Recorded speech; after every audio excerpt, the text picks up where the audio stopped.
अपने jetty disabled care के बारे में थोड़ा कुछ बताना चाहूँगा।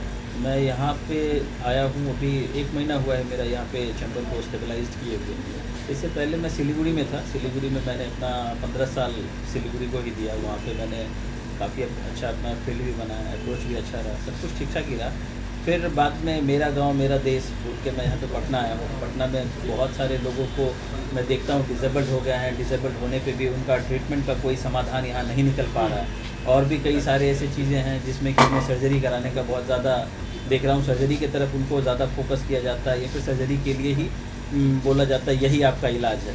तो उन सभी चीज़ों के निदान के लिए मैं यहाँ पे आया हूँ ताकि उनको मैं सर्जरी से बाहर निकाल पाऊँ, सर्जरी से बाहर निकाल पाऊँ। अगर कोई विकलांग हैं तो उनको मैं ठीक से ठीक कर पाऊँ। अगर वैसे कुछ लोगों को मैं अपने बिहार में आके और बिहार के लोगों को ठीक करूँ तो मैं अपने आप को थोड़ा ज़्यादा अच्छा समझ पाऊँगा। इसी के लिए मैं एक्सपीरियंस कितना साल का? मेरा 15 इयर्स का एक्सपीरियंस है। 15 महीनों से आप पटना में हैं? हाँ, 15 इयर्स में लगभग मैंने 20 से 30 हज़ार से ऊपर केस देखा है, जिसमें स्लिप डिस्क, हेमरेज केस, जैसे ये स्ट्रोक का है, स्ट्रोक का केस, अर्थराइटिक केस, पार्किंसंस, बहुत सारे स्पोर्ट्स इंजरी का केस, ये सब मैंने बहुत ज़्यादा देखा है। देखने के बाद तब जब जिसमें कि मेरा ये 30,000 जो है, ये सिर्फ मेरा स्ट्रोक और स्लिप डिस्क का केस है। अदर केस को अगर लूँगा तो मैंने 1 लाख से ज़्यादा पेशेंट को देखा है अभी तक। अगर आप कोई काम करता है तो उसकी उपलब्धि होती है क्या आपके पास? कौन सा ऐसा कोई मरीज आए जो आपको सबसे पॉपुलर लगा, जो किए हों ट्रीटमेंट? वहाँ पे मैंने जो सबसे ज़्यादा किया केस, तो देखिए अगर स्ट्रोक का ही केस देखूँ तो स्ट्रोक में ही अलग अलग टाइप का फेज़ है। उसमें से कुछ क्रिटिकल भी मिल जाते हैं, कुछ ऐसे होते हैं जो आराम से 1 महीने के अंदर खड़े हो जाएँ, उस टाइप के भी केस होते हैं। तो इसी में से आप बोल सकते हैं कि कुछ कुछ जो क्रिटिकल हैं, जो नहीं चलने के लायक थे या फिर 2-2 साल 3-3 साल हो गया, जिनका कोई रिकवरी नहीं हो पाया था, उन जैसे केसों को मैंने फिर से प्रॉपर उसी ढंग में ला दिया जैसा वो पहले थे।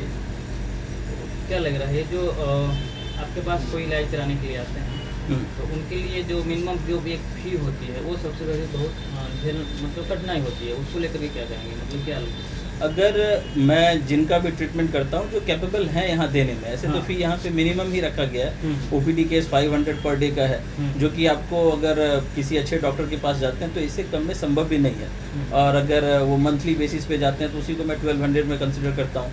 उसके बाद अगर कोई ऐसा केस मिल जाए जो कैपेबल नहीं है पैसे के लिए, मैं उनके लिए भी ये बर्डन नहीं देता हूँ कि आपको इतना ही पैसा देना पड़ेगा।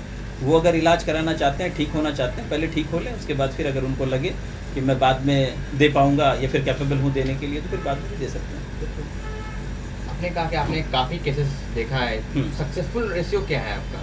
सक्सेसफुल रेशियो, अब ये तो अगर किसी मेरे पेशेंट से रिव्यू लेंगे तो उसमें आपको पता चल जाएगा। लेकिन अगर देखा जाए तो जिन्होंने कुछ केस ऐसा था जिसमें कि मैंने उनका ट्रीटमेंट किया, वो कुछ यहाँ पे थे, मैं सिलीगुड़ी में रहता था, तो मोस्ट ऑफ केसेस वहाँ से बाहर ज़्यादा चले जाते हैं। वो बाहर ट्रीटमेंट कराने के लिए ज़्यादा चले जाते हैं, फिर बाहर से वहाँ आते हैं, आके रहते हैं, कोई बेंगलोर में अपना जॉब कर रहे हैं या कुछ कर रहे हैं। तो उसमें से कुछ केस जो मेरे हाथ से निकल के वो बाहर चले गए अपने जॉब के पर्पस को लेके, तो फिर मेरा वो 1-2% आप बोल सकते हैं डाउनवर्ड, वरना मेरा 98% के अप्रॉक्स सक्सेस रेट रहा है। बिहार में आपका क्लिनिक है और जहाँ तक लोग जानते हैं कि बिहार में अच्छे क्लिनिक नहीं है, सारे केसेस बाहर चले जाते हैं, तो आपने कुछ ऐसे केसेस किए हैं जो बिहार में ही रुक जाए? मैं जो भी स्लिप डिस्क का केस है, जो सर्जरी कराने के लिए बाहर आराम से चले जाते हैं, मैंने देखा है स्लिप डिस्क के केस में आपको माइनर प्रॉब्लम होता है, उसको भी स्लिप डिस्क बता दिया जाता है और बता के बोल दिया जाता है ऑपरेट करना पड़ेगा, ऑपरेट के सिवाय कोई उपाय नहीं है। लेकिन मैं उन जैसे केसों को तो ईजी है हैंडल करना, जो क्रिटिकल से क्रिटिकल हैं, जो बेड रेडन हो गए हैं, जिनका पाँव भी नहीं हिल पा रहा हो, मैं उन जैसे केसों को भी रिकवर करके फिर से उनको सर्जरी से बाहर निकाल सकता हूँ। जैसा आपका नाम ही है हॉस्पिटल का डिसेबल केयर सेंटर, मतलब नाम ही दर्शा रहा है कि आप क्या करते हैं। ये इलाज महंगा होता है कि सस्ता होता है? अगर देखा जाए तो अगर प्रॉपर इलाज हुआ तो आपके लिए वो बहुत ही सस्ता होगा। जैसे अगर कोई डिसेबल्ड है, उनका पाँव बचपन से बच्चे ही हैं, चल नहीं पा रहे हैं, तो उनको आप कितना भी दे दें, कितना भी पैसा खर्च कर दें ऑपरेशन में या किसी और चीज़ों में। मेन देखिए अगर स्लिप डिस्क का ही केस अगर लेते हैं, उसमें ऑपरेट कराते हैं, एक बार ऑपरेशन कराने में आपको लगभग 3 से 4 लाख रुपए खर्च लग जाता है। उसके बाद आपको ऑपरेशन के बाद भी आपको फिजियोथेरेपिकल ट्रीटमेंट का ज़रूरत पड़ता है। तो हम चाहते हैं कि जो भी हैं, आप जो सर्जरी करा के आप आते हैं फिजियोथेरेपी कराने, आप सर्जरी से पहले कराइए, तो आप देखेंगे कि 3-4 लाख रुपए जो आपका ऐसे लग गया सर्जरी के बाद, आपको तो उतना यहाँ बेयर भी नहीं करना पड़ेगा, उससे पहले आप ठीक होकर चले जाएंगे। तो उस अकॉर्डिंग देखा जाए तो फिजियोथेरेपी सस्ता है। है, लेकिन अगर ऑपरेशन करा लें उसके बाद आए कराने के लिए तो फिर उनके लिए तो महंगा ही हो गया। अच्छा, बहुत सारे केस में डिसेबल मतलब किसी एक्सीडेंट या किसी इंसिडेंट के कारण होता है और कुछ बाय बर्थ भी होता है, तो दोनों में क्या अंतर होता है, कितना सक्सेसफुल रेशियो उनका होता है? देखिए, जो बाय बर्थ होता है, बाय बर्थ हो गया ब्रेन से रिलेटेड। अब जो ब्रेन से रिलेटेड होगा उसमें टेकिंग टाइम लगेगा, वो टाइम थोड़ा सा लेगा आपको। लेकिन जो एक्सीडेंटल केस होगा, एक्सीडेंटल केस में भी डिपेंड करता है इंजरी कितना हद तक हुआ। अब वो इंजरी के लेयर पर डिपेंड करता है। अगर वो ब्रेन के अपर पार्ट में इंजर्ड हुआ है तो फिर उसको रिकवर करने में थोड़ा टाइम लगता है। लेकिन ब्रेन के वही लोअर पार्ट में अगर वो इंजर्ड हुआ है तो उसको रिकवर करने में ज़्यादा टाइम नहीं लगता। स्टैंडिंग वगैरह ये तो बहुत जल्दी चला आता है। मेन है अगर किसी का हाथ में अगर कोई प्रॉब्लम आ गया या फिर पूरा अपर पार्ट ही पूरा उसका वीक हो रखा है या फिर सेंस नहीं दे रहा है, तो उन जैसे केसों में टाइम लगता है। लेकिन ऐसा नहीं है कि वो केस ठीक नहीं हो सकता, ठीक तो होके आएगा ही, बस उनको पेशेंट के अकॉर्डिंग समय देना पड़ेगा। जैसा इंजरी हुआ वैसा समय लगेगा। बिहार में या पटना में बहुत सारे हॉस्पिटल हैं, आप भी एक है, आप में उनमें क्या अंतर है कि जहाँ लोग आपसे आए? देखिए, मैं जो ट्रीटमेंट करता हूँ, मैं ट्रीटमेंट करने के टाइम जब भी किसी पेशेंट को देखता हूँ तो मैं अपने अंदर एक इमेज बनाता हूँ कि अभी इनका हड्डी का पोजीशन क्या रह रहा होगा, अभी मैं इनका नर्व जो खींच रहा हूँ इसका लेंथ अभी कितना तक आया होगा, मसल को अगर खींच रहा हूँ तो इसका लेंथ कितना तक आया होगा, अपने को कितना रेजिस्ट कराना है, कितना फोर्स देना है, ये सब देख के उसके अकॉर्डिंग मैं करता हूँ, जो शायद यहाँ पे लोगों को नहीं मिल पा रहा है। अगर मिलता तो मुझे यहाँ आने का ज़रूरत नहीं पड़ता। अपने पटना में ऐसे भी डॉक्टर हैं जो बिना दवा के ही इलाज कर देते हैं? हम भी बिना दवा के इलाज करते हैं। उसमें मतलब क्या कुछ हो जाता है कि मतलब बिना दवा के इलाज हो गया? बिना दवा के और उसमें मतलब क्या चांसेस है कि जो ठीक होने में जाए और खराब हो जाए? ठीक है, बिना दवा के अगर मैं बोलूँ कि मैं बिना दवा के अगर मैं किसी स्ट्रोक केस को ठीक कर दूंगा तो ये बेकार की बातें हैं। हमारा जो भी फील्ड है, हमारे फील्ड में कुछ हद तक न्यूरोलॉजिस्ट भी शामिल रहते हैं, कुछ हद तक ऑर्थोपेडिक भी शामिल रहते हैं। इन लोगों का कुछ रोल रहता है, कुछ हमारा रोल रहता है। तो हमारा जितना रोल रहता है फिर कुछ पेशेंट का भी रोल रहता है। ये चारों जब कंबाइन होते हैं तभी जाके पेशेंट को 100% क्योर कर सकते हैं। अगर मैं बोलूँ कि मैं ही सिर्फ 100% इनको ठीक कर दूंगा तो ये सही नहीं है, ये सही नहीं है।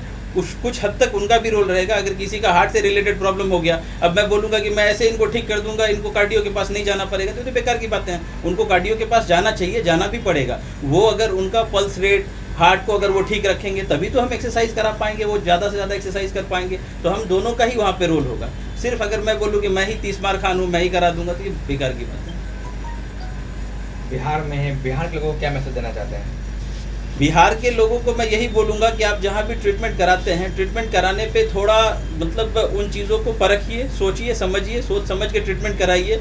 और जहाँ भी ट्रीटमेंट कराते हैं उनसे ये पूछिए कि आपने ये किया, ये किस कंडीशन में मेरा हुआ है, ये अगर हो रहा है तो मेरा किस कंडीशन में हो रहा है, इसके बाद जो होगा मैं कैसे ठीक होऊंगा। ये तीनों चीज़ों को पूछ के उसके बाद आप आगे बढ़िए। एक्चुअली कहाँ पर एक प्रॉपर एड्रेस के साथ अपने नाम के साथ लोकेलिटी बता दीजिए। ये मेरा जीटी डिसेबल केयर सेंटर, ये कंकरबाग मेन रोड में सुदामा पैलेस जो कि महावीर नेत्रालय के ठीक बगल में है, उसी के पास आपको सेंट्रल बैंक ऑफ इंडिया मिलेगा। सेंट्रल बैंक ऑफ इंडिया के वो 3rd फ्लोर पे है, जहाँ पे आपको लिफ्ट फैसिलिटीज़ भी मिल जाता है, आप आराम से ऊपर आ सकते हैं। अगर आपको आने में कोई दिक्कत होता है तो हमारे यहाँ जो भी हमारे वर्कर होंगे, असिस्टेंट होंगे या हमारे जो भी फिजियोथेरेपिस्ट हैं, इन सभी में कोई ना कोई आपको वहाँ से ऊपर लाने में हेल्प करेंगे। नंबर मेरा नंबर 9933 98141, दूसरा है 914222799021। अच्छा, हमारे चैनल के माध्यम से जो भी दर्शक देख रहे हैं और आपके पास इलाज के लिए आते हैं, तो क्या कुछ उनके कुछ ऑफर्स रहेंगे? ऑफर्स अगर आपके चैनल के माध्यम से कोई यहाँ आते हैं तो मैं उनको जितना हो सके कंसिडर करने का, मैं उनको कंसल्टेंसी विजिट नहीं लूँगा। जो उनका ट्रीटमेंट कॉस्ट होगा वही उनको लगेगा। कंसल्ट करने में कुछ तो जाता नहीं। आप आइए, राय लीजिए, अच्छा बुरा यहाँ पे समझ लीजिए, समझ के फिर आपको जहाँ लगे ट्रीटमेंट कराने का आप करा सकते हैं।